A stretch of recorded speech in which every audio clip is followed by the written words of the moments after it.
അതേന്ന് സമരമൊക്കെ പലതും നടത്തിയിട്ടുണ്ട്. ഇനിയും സമരം നടത്തും. ഇനിയും സമരം നടത്തിയാൽ പോരെ? നിങ്ങളെന്തിനാണ് ബേജാറാകുന്നത്? കൊല്ലത്ത് വെച്ച് നടക്കുന്ന CPIM സംസ്ഥാന സമ്മേളനത്തിൻ്റെ 2ാം ദിവസം CPIM സംസ്ഥാന സെക്രട്ടറി MV ഗോവിന്ദൻ മാസ്റ്റർ മാധ്യമങ്ങളെ കണ്ടിരുന്നു. എന്താണ് 2ാം ദിവസം സമ്മേളനത്തിൽ നടന്നതെന്നും മാത്രമല്ല സമ്മേളനത്തിൻ്റെ ഭാഗമായിട്ട് മാധ്യമങ്ങൾ ചില പൊടിപ്പും തൊങ്കൽ വെച്ച് ചില കാര്യങ്ങൾ പ്രചരിപ്പിക്കുന്നുണ്ട്. അതിനെക്കുറിച്ചുമാണ് ഗോവിന്ദൻ മാഷ് സംസാരിച്ചത്. നിങ്ങൾ വെറുതെ ബേജാറാക്കേണ്ടെന്ന് മാധ്യമപ്രവർത്തകരോട് ഗോവിന്ദൻ മാഷ് പറയുന്നുണ്ട്. ഗോവിന്ദൻ മാഷിൻ്റെ വാക്കുകൾ നമുക്കൊന്ന് കേൾക്കാം. വാർത്താ സമ്മേളനത്തിന് ശേഷം മാധ്യമപ്രവർത്തകരുടെ ചോദ്യങ്ങൾക്ക് അദ്ദേഹം മറുപടി പറയുകയായിരുന്നു.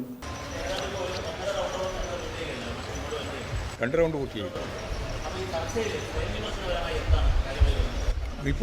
റിപ്പോർട്ടിൻ്റെ ഭാഗമായിട്ട് ഞങ്ങൾ അവതരിപ്പിച്ച ഓരോ ജില്ലാ കമ്മിറ്റിയെ സംബന്ധിച്ചിടത്തോളം സമഗ്രമായ ഒരു വിശദീകരണ ഭാഗമുണ്ട്.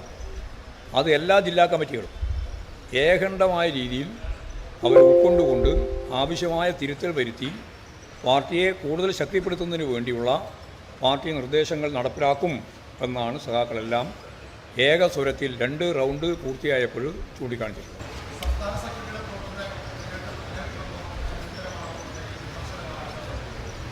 സംസ്ഥാന സെക്രട്ടറിയെ സംബന്ധിച്ചും ഗവൺമെൻറ്റിനെ സംബന്ധിച്ചും എല്ലാം സ്വാഭാവികമായിട്ടും സമ്മേളനത്തിൻ്റെ ഭാഗമായിട്ട് വിമർശനങ്ങൾ ഉയർന്നു വരേണ്ടതാണ്. ഉയർന്നു വരുന്നു എന്നുള്ളത് തന്നെയാണ് ഞങ്ങൾ കാണേണ്ടത്.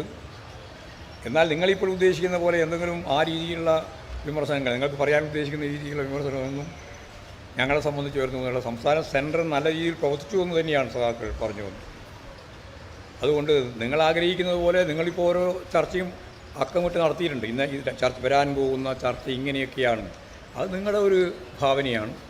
പാർട്ടിക്കകത്ത് ചർച്ചയും സ്വയം വിമർശനവും ഒക്കെ സ്വാഭാവികമായിട്ട് വരുന്നതാണ്.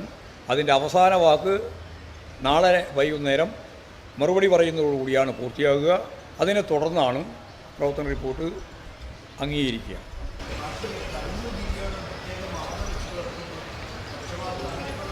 ഇല്ല, അങ്ങനെയുള്ളൊരു വിമർശനം വന്നിട്ടില്ല.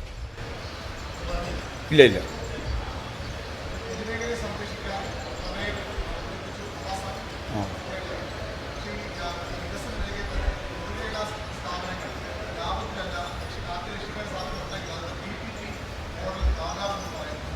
അല്ല, അത് അതിൽ വൈരുദ്ധ്യമൊന്നുമില്ല. അതിനെ ഫലപ്രദമായിട്ട് എങ്ങനെ പ്രവർത്തിപ്പിക്കുന്നുള്ളതാണ്, കൂട്ടുമെന്നല്ല പറയുന്നത്. ഫലപ്രദമായി പൊതുമേഖലാ സ്ഥാപനങ്ങളെ തന്നെ സജീവമാക്കി മുന്നോട്ടേക്ക് നയിക്കുന്നതിന് വേണ്ടിയുള്ള മാർഗം ആരായുന്നതാണ്.